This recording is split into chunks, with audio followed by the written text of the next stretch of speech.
right, here we are with a view from above of how to throw a bowl. We're going to start with our prepared clay. Make sure it's tapped round with smooth seams. If I were to slam something like this air pocket onto the wheel, when I flip it, that inconsistency is going to be there. So it's important to start with a smooth bottom.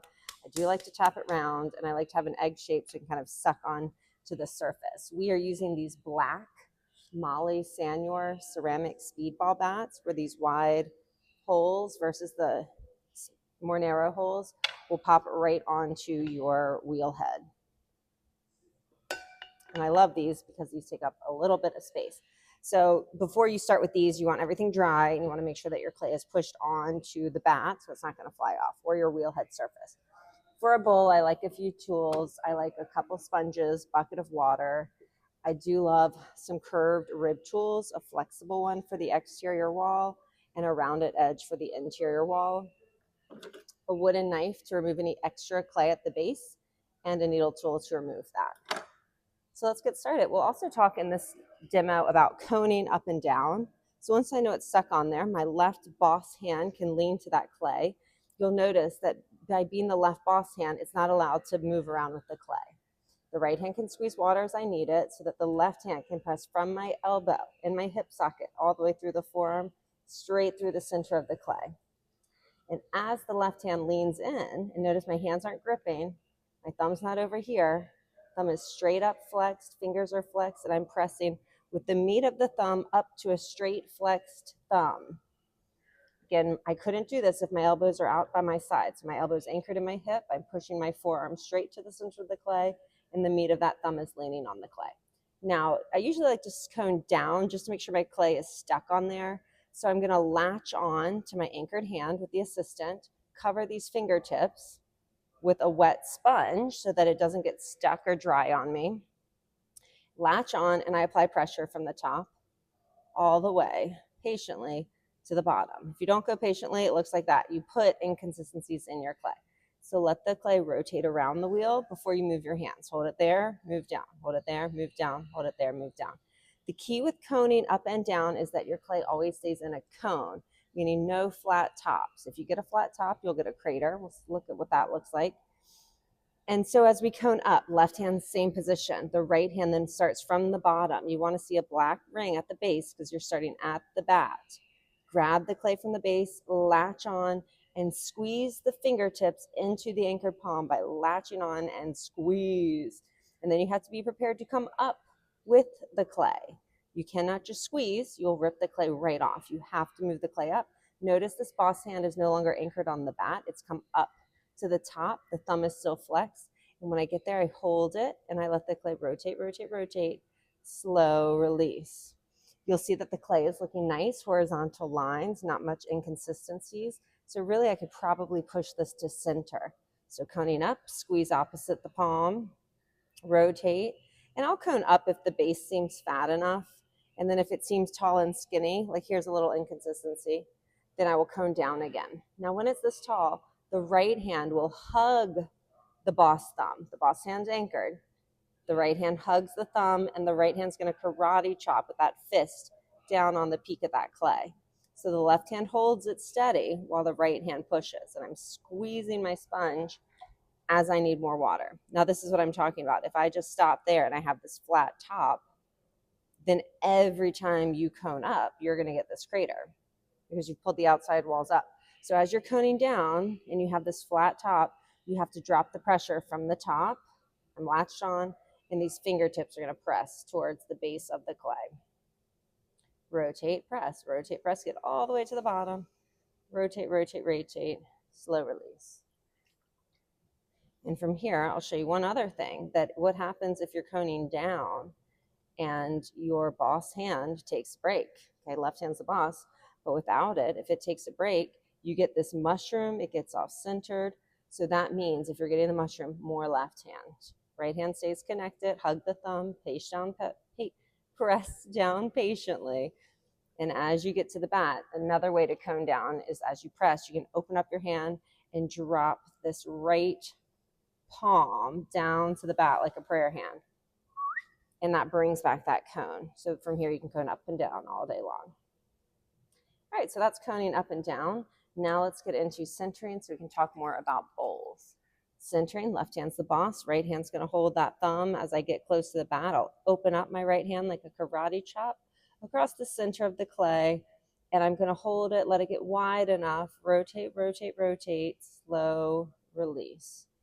Now for a bowl, I do like to have a wide bottom, okay? I don't want a narrow foot. So what I like to do is hold the clay with my left boss hand anchored. Clay's going right through the center of my forearm. The right hand for a bowl, I'll use all 3 fingers to press. I do like to put a wet sponge on top of those fingers. I hold on this right thumb latched onto my left thumb, elbows against my body. I'm pressing down, and when I think I'm just low enough, I pull right back towards my belly button.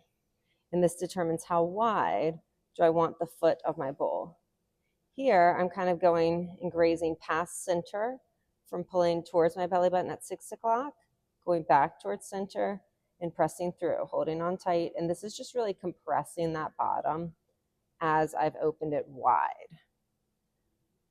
So here's the main difference of a cylinder and a bowl. At this point, it would be hard to make this into a cylinder because we've opened wide. For a cylinder, you try to keep this lip narrow. All right, I've added a little bit of water. Now the right hand, now that we're open, we've compressed the bottom, the right hand's the boss. We start all the way at the base of that clay. I do, again, like a wet sponge over my fingertips. So as this right anchored boss hand digs at the base of that clay, then the assistant, the left hand's ready to connect. They're always connected. They're always working together. Elbows against my body whenever possible. And the difference, again, for a bowl is this inside hand is going to glide over, out, and up. Over, out, and up. This hand is responsible for that interior continuous curve. Whereas for a cylinder, we start right here and we bring that clay up and in. All right, so here we go. This is what it looks like. Right hand's leaning, left hand's on the inside. They're connected. That left inside hand presses out. And then as the clay moves up, the hands move up together. And this is where you got to slow your wheel speed because speed will kill. Hold it at the top, rotate, rotate, rotate. I always like to compress my lip once I get to the top so it doesn't get too sharp or wobbly or out of control. So that looks like this. My left hand, elbows against my body, will hold the lip of the clay right at 6 o'clock in front of my belly button, while the right hand will touch both fingers and then to the clay. You can also use a sponge, whatever you like. It just makes sure that that lip is nice and compressed. From here, we might do one more pull. But you're really with a bowl looking for 2 things.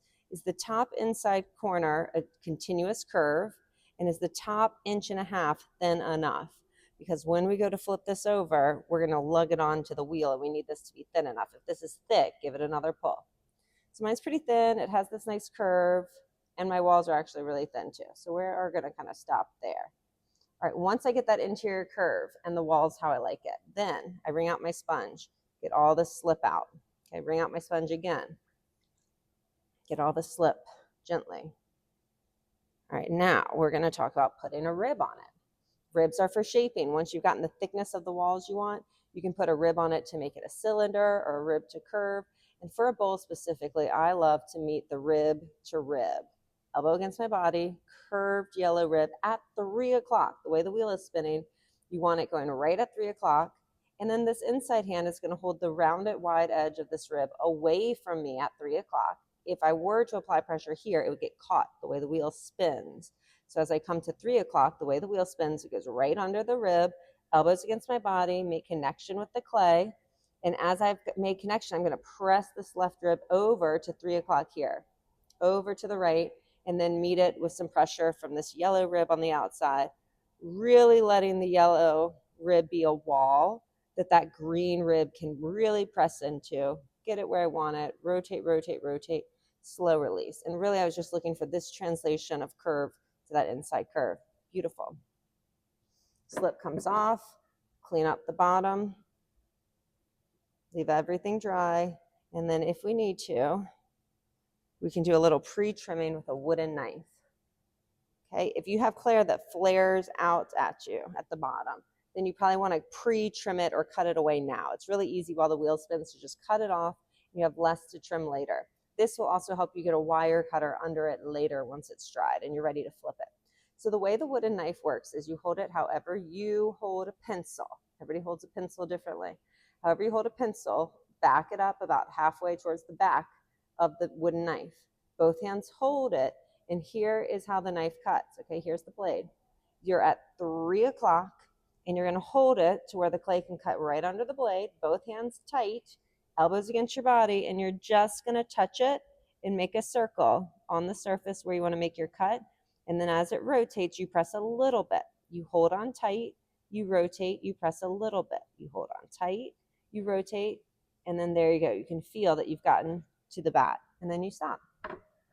Needle tool cuts through that little band of extra clay underneath, and then boom, extra clay comes off. And that is how, put a little sponge on here, but all that gets cleaned up later. And that's how you throw a bowl, the view from above.